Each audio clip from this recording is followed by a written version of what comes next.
Hello and welcome back to another OMNIHEROES video. In this video we're going to go from floor effectively 80 all the way through to 100. We will check every boss on the way there, so that's 80, 85, 90, 95 and 100 as well. So we're going to jump straight in with this team. It is a Valianters team. The reason that we've got Valianters deployed is because we get 75% damage reduction, and I wanted to test out Ra as well. Ra allows for our team to survive infinitely, effectively for because the way Ra's passive works is if she is above 25% HP, she will take all damage from all enemies, from on all of our allies as well. Unfortunately, we have Undying Shield, which says that Ra cannot drop below 30% HP. So as long as there is a frontline ally alive, there always will be. So we are using Elune in order to counter Gwyn. So he does apply Curse on all of our units, reducing attack by 100%. It's a permanent effect and is removed when the enemy has 30 or more stacks of buffs. We may even see that here. Again, it's a permanent buff, but he only casts it in round 1.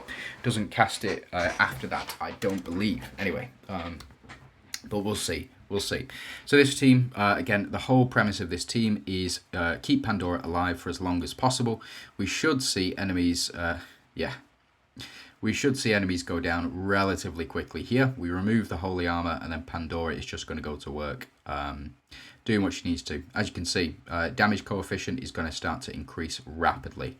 So yeah, we've gone from how much K to 19 million and then up to 5,000 million, and then the rest of the damage is done in splash damage. So very easy to do when you've got a unit like Pandora. Again, you only need Pandora at 7 stars to do that, so just bear that in mind. We didn't really need a loon on that one, so it's what it is.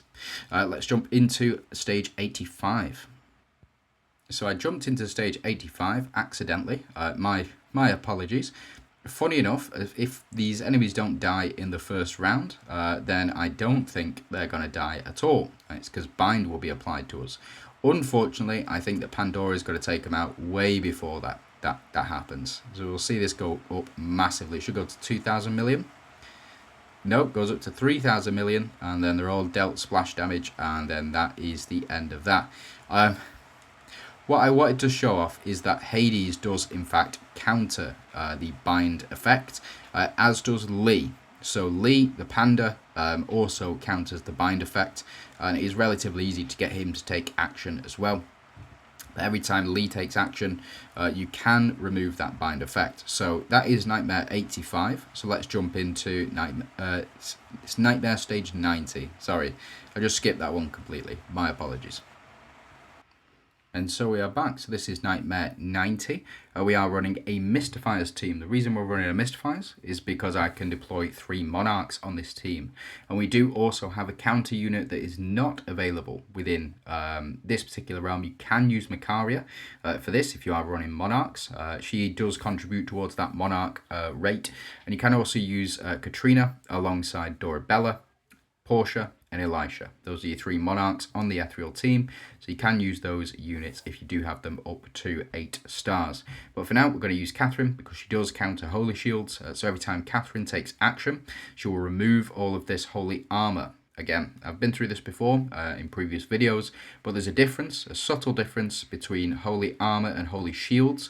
Holy Armor is applied in PvE, and Holy Shields is applied in PvP as well. So we'll jump in. The reason that I've got Emily on the team as well is because we do want to apply those 5 stacks of corrode to these enemies before the battle begins. So we'll see this. Emily will apply those 5 stacks of corrode, and enemies will take some damage here, removing that Holy Shield right at the start, so enemies don't take too much of an advantage here. And we'll just see whether or not we can take them down in this round 1 before Talos gets the chance to protect his team. I suspect that we will in fact take them down very, very quickly, but again, we'll have to see. Yeah, splash damage, all good there. And we are building up as well with thanks to our Grace of Hunters. So every time we heal, we will gain that as attack and defense. So we do have Holy Armor here. It's going to stop a lot of what we want to do. But fortunately, Catherine acts relatively quickly with skin. Without skin, she's not super quick. I think Talos and Dullahan are more effective in that regard, but she has taken out the majority of the units on the enemy team here. And then we get Astrid to hopefully finish things off. So we do finish off enemy Talos, so no more holy shields can be applied. That is one way to do it, is take out the enemy boss, but typically that's much more difficult than taking the rest of the units out. So that is stage 90. Let's jump into stage 95. Okay, and we are back. So this is how you beat Lachesis, is with Gwyn. Gwyn takes action after Lachesis has applied the revitalization, thus removing the revitalization before it can take effect in the upkeep of the next round. So let's just have a look at how this works. So as you can see, we have countered with Gwyn. An enemy Lachesis will apply this revitalization effect, I believe, in round 1. So we should even get to see this from round 1 as well. We do have our relics here that will proc. It should be twice, I believe, because of we've got a Deviant on the team. We've got 2 Deviants, 2 Celestials, and 1 Lightseeker on the team. So it should proc. Allegedly, it should proc, but we'll see. It's supposed to proc twice, but it didn't there. Let me down. Unfortunate. Now we do also have, every time we get attacked, Gwyn will also increase our attack. So just something to keep in mind there, which also plays into Hecate, and it also plays into Sal as well. As you can see, Sal's damage is going through the roof. Enemies have had revitalization applied to them, but Gwyn should be taking action after it's already been applied. It looks like Hecate to do the most anyway. Yeah, so the reason that we lost all of our buffs there is because of the Gwyn, man. What the fuck? Gwyn is really quite good, and so is Hecate. She does a lot of damage, but as you saw, revitalization was applied, and then it was removed with thanks to Gwyn taking action. So let's jump into Nightmare 100. So looks like Snow White, the most beautiful girl, is going to be our boss. So let's have a look. Attacks all enemies dealing 100% damage, immune to all damage, loses 1 HP when taking ultimate damage. A maximum of 1 HP can be lost each round. Is what it is. Bear with me.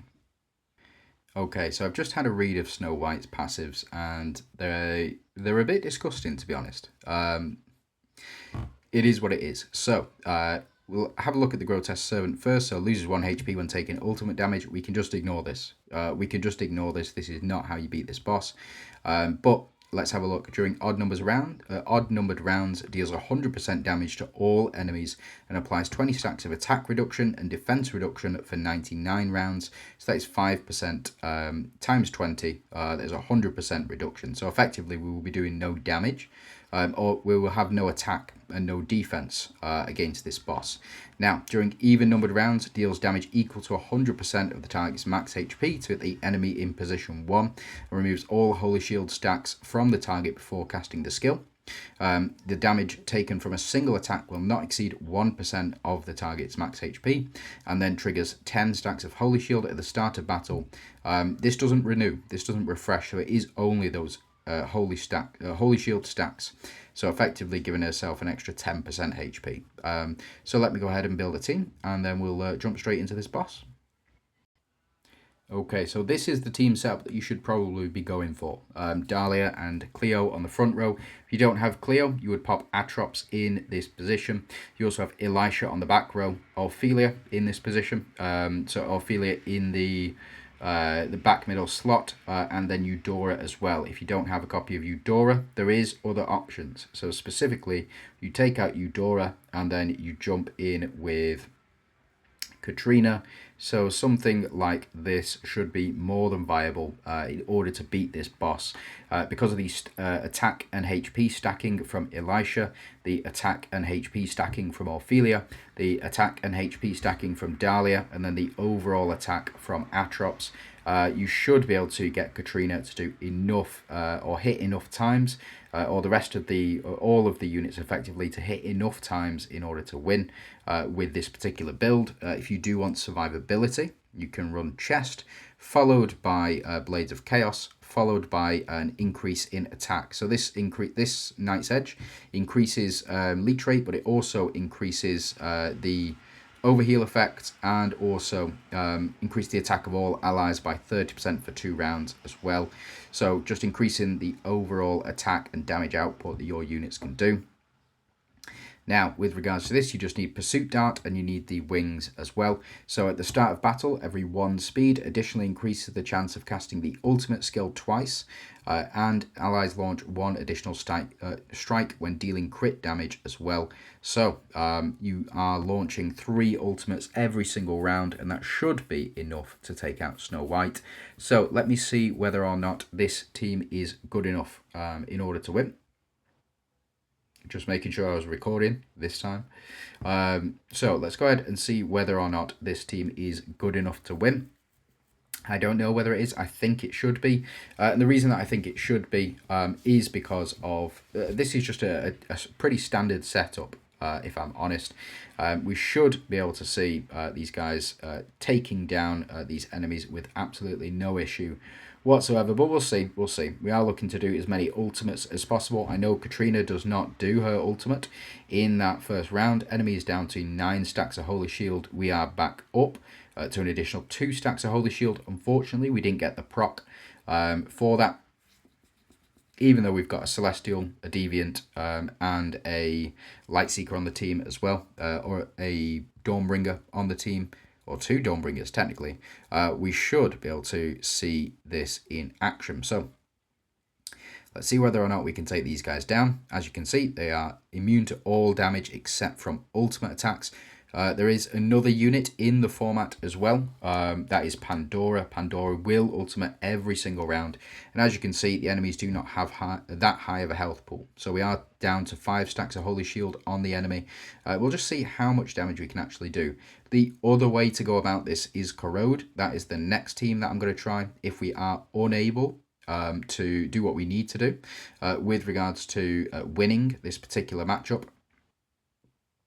Yeah, so Katrina doing multiple instances of damage here, doing more than enough, I think, to take this boss down.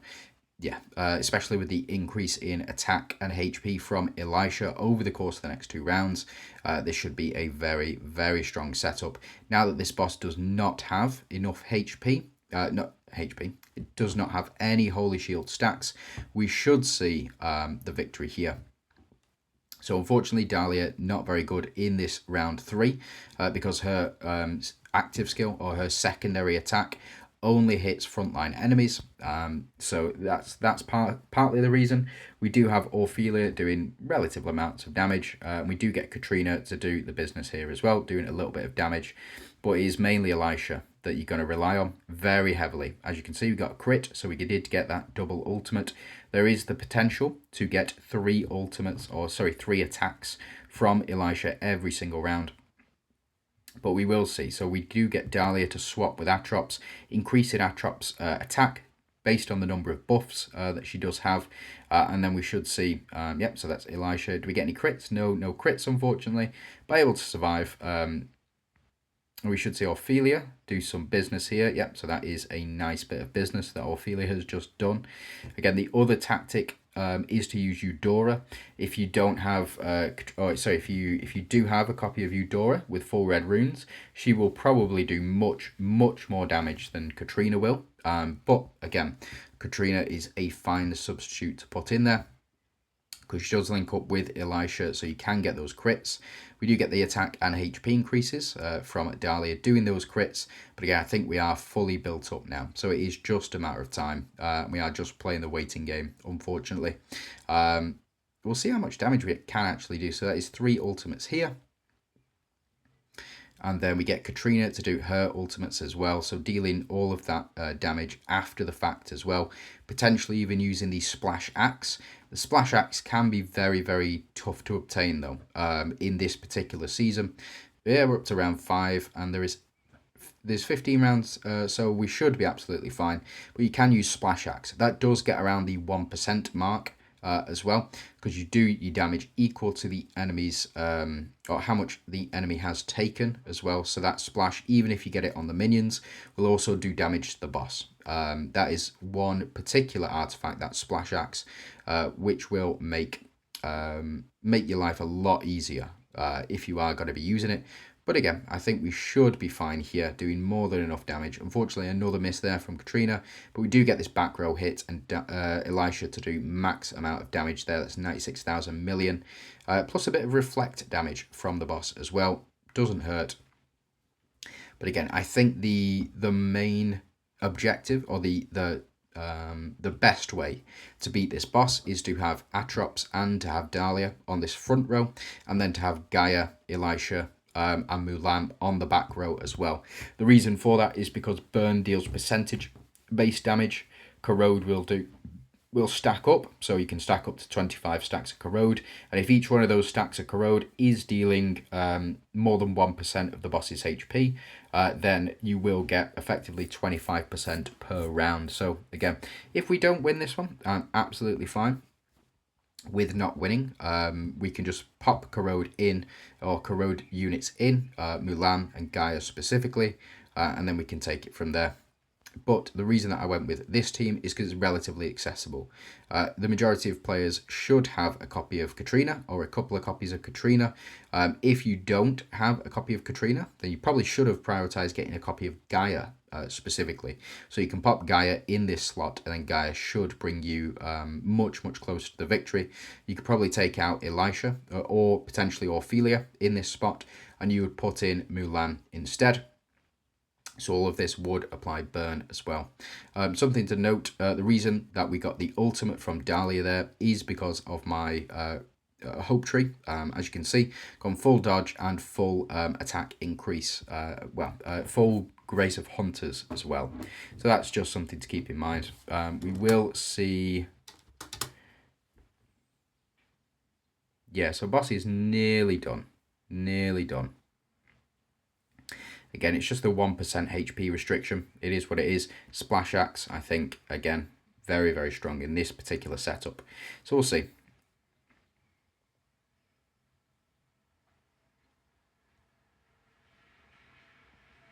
Can we do it in the next 5 rounds? I think we can. I think we can. We're like, what, 2/3 of the way there. We just need... we're so close.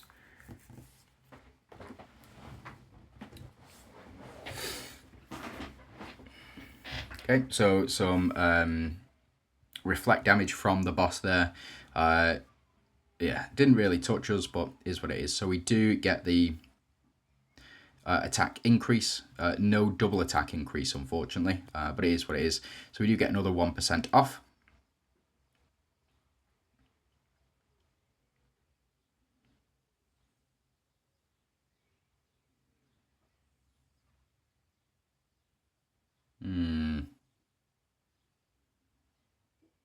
I don't know. I think this boss might be left with 1 HP.